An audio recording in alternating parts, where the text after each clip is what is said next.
I'm going to start with a question. I want you to ask yourself, does this rattle you? Stocks sink after historic U.S. credit rating downgrade. CNN Business writes, the U.S. markets fell in Wednesday trading following the downgrade of the U.S. debt from the highest AAA rating to AA plus by the rating company Fitch. Fitch cited a steady deterioration in standards of governance as a major reason behind its decision on Tuesday evening. A major sell-off led by the technology sector followed. Dow, the clown index, down by 1%. S&P down by 1.4%. NASDAQ down by 2.2%. Okay. This, if it rattles you, then you may not have the temperament to be a good long-term investor, especially if you're picking individual stocks. Okay. When Warren Buffett talks about being greedy when others are fearful and that kind of thing, it's really in reference to big, headline type things such as this that cause, a certain number of people to click that sell button. And then by extension, once other people see that other people have sold, wanting to sell before it's too late. Now, the questions I would be asking are, one, what criteria is Fitch using to all of a sudden do this credit rating downgrade? Is it all just completely objective? Like, once the U.S. hits this particular metric, they downgrade? Or is it subjective? Or is it elements of both? The more subjective it is, the less I care, to be perfectly honest with you.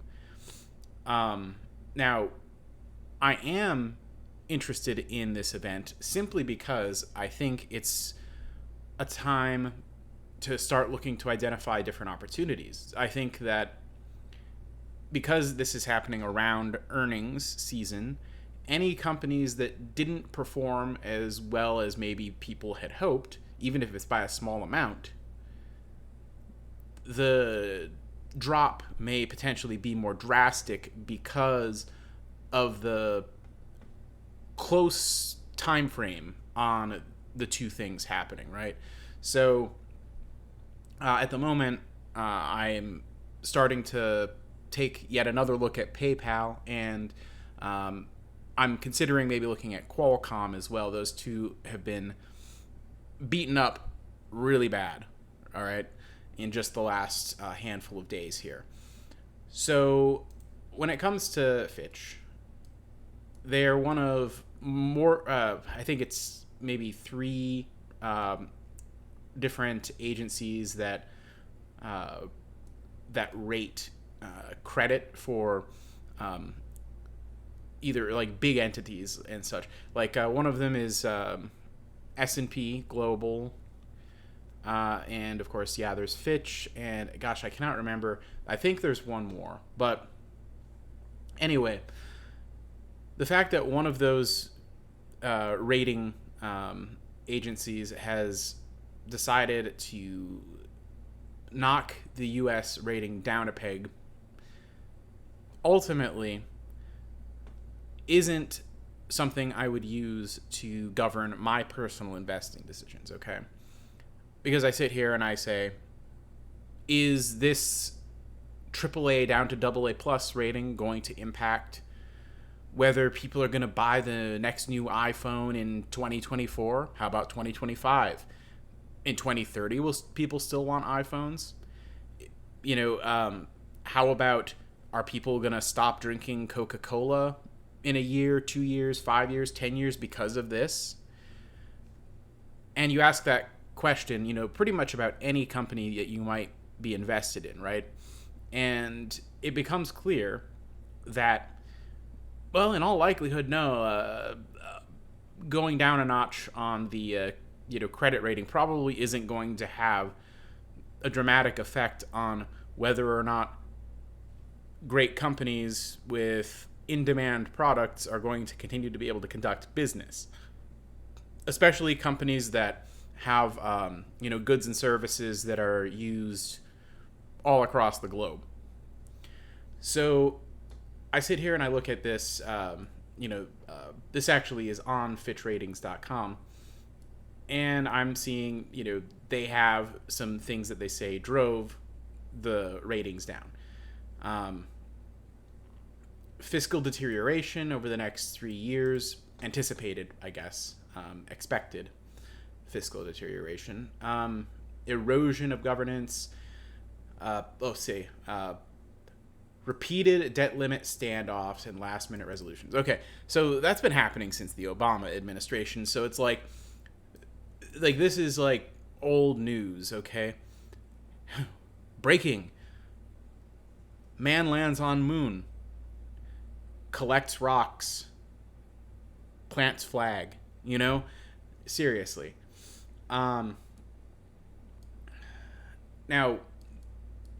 when it comes to countries, all right,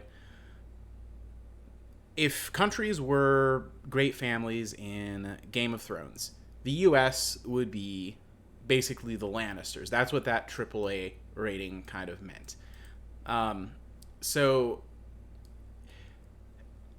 is there a risk, really, today, that's greater than a year ago, 2 years ago, 3 years ago, that we're going to actually default anytime soon? I'm not sure how much I buy that. Rising general government deficits. Okay, that's been the case since 2001. Okay?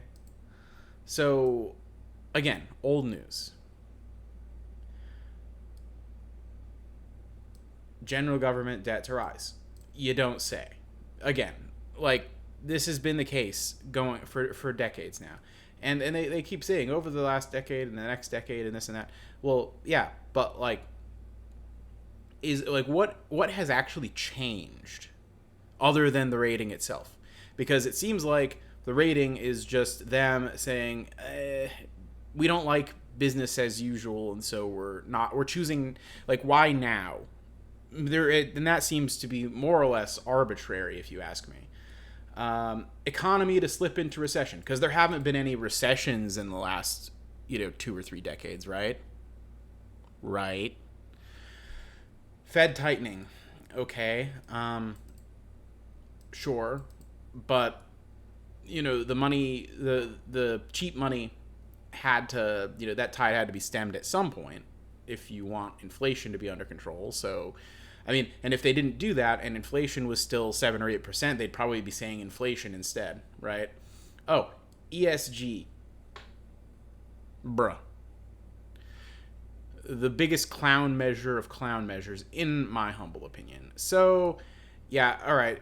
Honestly, if this rattles you and makes you want to sell your stocks and put all your money into gold instead, I don't think I got anything for you, okay? If it makes you feel better, put a very, very small percentage into gold, or maybe into gold miners, I guess, if you really, really want to. But seriously, don't panic sell out of great companies that you believe in for the long term just because of some big headline that isn't actually giving any new information, okay? None of the events that they're saying are, leading to this downgrade are things that have really changed all that recently, okay? The only thing that's actually changing is the rating itself. And so, please, by all means, just buy an index fund if this rattles you, and, just chill. You don't need to be out there trying to pick stocks and then freaking out every time one of them drops because of something like this. That's about all I got for you today. Have a wonderful afternoon. And hey, tomorrow is Friday. And just so you know, this Sunday I'll be on Ryan's channel. That's the Ryan Dengler Show on YouTube. He just hit 1,000 subscribers. Also, join our Discord, link in the description. Become a channel member. Like the video, subscribe, all that stuff. Take it easy, everyone. Cheers.